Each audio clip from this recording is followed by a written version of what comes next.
మహాగణపతిం మనసా స్మరామి మహాగణపతిం మనసా స్మరామి.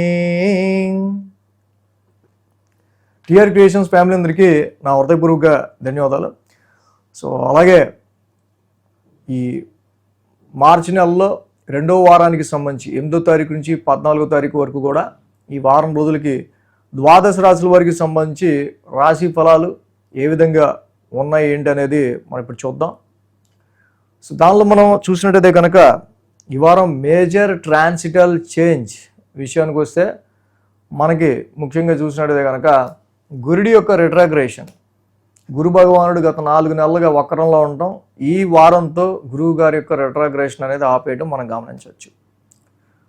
అదేవిధంగా ఇక్కడ మేన రాశిలో శుక్రుడు, శని, మిథునంలో గురుడు, సింహంలో కేతువు, అలాగే కుంభరాశిలో రవి, కుజ, బుధ, రాహుల యొక్క యుతి జరుగుతూ ఉంది. చంద్రుని యొక్క గమనం కూడా మనం చూసినట్టయితే కనుక తుల, వృశ్చికం, ధనస్సు, మకరం ఈ 4 రాశుల మీదుగా చంద్రుని యొక్క గోచారం కూడా మనకు కనిపిస్తూ ఉంది. సో అదేవిధంగా ఈ గ్రహస్థితి ఆధారంగా గురుడి వక్రత్యాగానికి సంబంధించి అలాగే చంద్రుని యొక్క గమనాన్ని అనుసరించి మనం ద్వాదశ రాశుల వారికి ఈ వార ఫలాలు ఏ విధంగా ఉండబోతున్నాయి అనేది చూద్దాం. వృశ్చిక రాశి వారికి సంబంధించి చూద్దాం. వృశ్చిక రాశి వారికి సంబంధించి చూస్తే కనుక ఈ రాశికి మేజర్గా యోగిస్తున్న గ్రహాలు ఈ వారం పంచమంలో శుక్రుడు, దశమంలో కేతువు, 2 గ్రహాల యొక్క అనుకూలత ఈ రాశి వాళ్ళకి కనిపిస్తూ ఉంది. 12, 1, 2, 3 స్థానాల మీదుగా చంద్రుని యొక్క సంచారం కూడా ఉంది. సోమ, మంగళ, బుధ అలాగే శని 4 రోజులు కూడా ఈ రాశి వారికి అనుకూలంగా ఉంది. వారం ప్రారంభమే వ్యయ స్థానం నుంచి చంద్రుని యొక్క సంచారం మొదలవుతుందో వృశ్చిక రాశి వాళ్ళకి.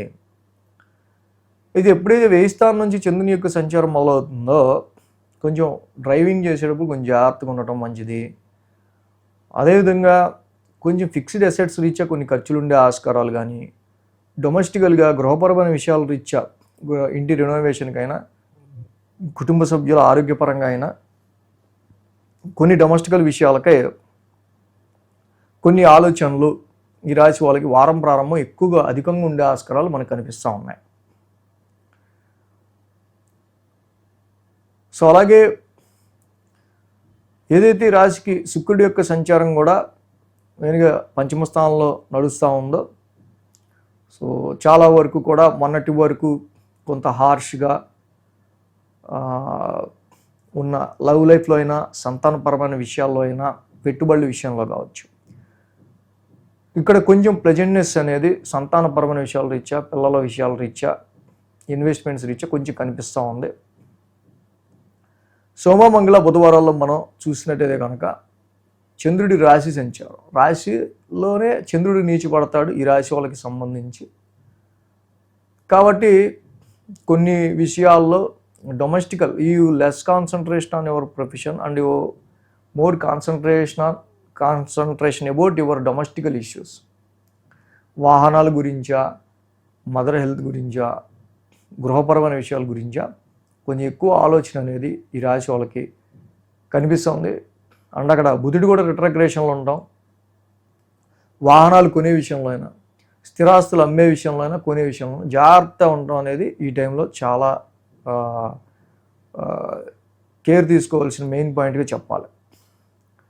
గురు శుక్రవారాల్లో ద్వితీయ స్థానంలో చంద్రుని యొక్క సంచారం ఇక్కడ మనం చూస్తే వృశ్చిక రాశి వాళ్ళకి చాలా వరకు కూడా కొంచెం యాంగ్జైటికల్ సిచ్యువేషన్స్ అనేవి గత 3-4 మంత్స్గా మనకి ఎక్కువగా గమనిస్తూ ఉన్నాం. ఈ 3-4 మంత్స్గా ఎక్కువ గమనిస్తూ ఉండటం ఈ యాంగ్జైటికల్ సిచ్యువేషన్స్కి సంబంధించిన విషయాల్లో మెయిన్గా. అంటే ద్వితీయ స్థానంలో ఈ యొక్క చంద్రుని యొక్క సంచారం నడవటం, గురువు గారు కూడా రిట్రాగ్రేషన్ ఆపడం, so definitely you feel some relax in your tension mode. Me tension mode నుంచి మీకు ఎదురవుతున్న అనేకమైన నెగిటివ్ సిచ్యువేషన్స్, ధనపరంగా, ఇన్వెస్ట్మెంట్స్ పరంగా, సంతాన పరంగా అనేక విషయాల్లో కొంచెం మీరు సర్ది చెప్పుకొని కొంచెం స్లో డౌన్ అయ్యే ఆస్కారాలు, ఈ గ్రావిటీ అనేది ఈ వారం నుంచి కొంచెం తగ్గే ఆస్కారాలు, ప్రొఫెషనలైజ్డ్ మ్యాటర్స్లో కూడా కొంచెం ఎవడరా మన గురించి ఒక్కడు కూడా మంచి చెప్పడంటారు, ఆయన ప్రతివాడికి కంప్లైంట్ ఇస్తాడేంటి అన్నట్టుగా ఉంటుంది. ఇలాంటి సిచ్యువేషన్స్ కూడా కొంచెం మనసుకి ఎందుకు కొంచెం హట్టింగ్ అనిపిస్తుంటుంది. సో ఇలాగా గురు శుక్రవారాల్లో అండ్ వారాంతానికి మనం చూస్తే కనుక తృతీయ స్థానంలో చంద్రుని యొక్క సంచారం, తృతీయ స్థానంలో చంద్రుని యొక్క సంచారం, మళ్ళీ ఆ రాశ్యాధిపతి శని కూడా ఈ రాశికి పంచమ స్థానంలో సంచారంలో ఉంటున్నారు. సో కాబట్టి సంతానపరంగా, ఇన్వెస్ట్మెంట్స్ పరంగా, ముఖ్యంగా మీరు ఎవరినైతే అభిమానిస్తారో, అఫెక్షనేటివ్గా ఉంటారో వాళ్ళకి సంబంధించిన విషయాల్లో ఏర్పడుతున్న కొన్ని టఫ్ సిచ్యువేషన్స్ పరంగా ఏర్పడుతున్న అనేక సిచ్యువేషన్స్లో గతం కంటే కొంచెం మెరుగైన రిలాక్సేషన్ ఇన్ యువర్ హార్ట్ అనేది మనకి కనిపించే ఆస్కారాలు ఈ వారం కనిపిస్తూ ఉన్నాయి. సో ఈ రాశి వాళ్ళకి అర్ధాష్టమంలో ఉన్న రవి, కుజ, రాహువులు మోర్ ఇంపాక్టివ్గా ఉన్నాయి. సో కాబట్టి జీవితం ఎప్పుడు ఇంతే స్ట్రెస్గా ఉంటుంది, లేకపోతే ఇంతే టఫ్గా ఉంటుంది అన్న ఎమోషనల్ స్ట్రెస్ని ఇది ఒక పాసింగ్ క్లౌడ్లా మాత్రమే మీరు భావించండి తప్పించి ఇలాగే ఉంటుందని మాత్రం అనుకోవద్దు. సో దీనికి శ్రీరామ రక్షా స్తోత్రం మీరు ఎంత చదువుకుంటే వాహనాల పరంగా, వాహనాలు నడిపే విషయంలో అయినా, ఫ్యామిలీ పరంగా, కుటుంబ సభ్యుల ఆరోగ్యానికి సంబంధించి అయినా, మీకు సంబంధించిన ఎమోషనల్ స్ట్రెస్కి సంబంధించి అయినా తప్పకుండా మంచి రెమెడీగా శ్రీరామ రక్షా స్తోత్రాన్ని చెప్పచ్చు. అలాగే కేజింపావు శనగలు, ఒక ఎల్లో క్లాత్ చక్కగా మీరు గురువుగా కొలిచే దేవాలయంలో గురువారం పూట దానం ఇవ్వటం, దత్తాత్రేయుడి గుడి అయితే ఇంకా మంచిది, దత్తాత్రేయుడి ఆరాధన చేసుకోవటం ఇంకా మంచిది. ఈ వీడియో కనుక మీకు నచ్చినట్లయితే లైక్ చేయండి, షేర్ చేయండి. మరిన్ని అప్డేట్స్ కోసం సబ్స్క్రైబ్ చేయడం మాత్రం మర్చిపోకండి.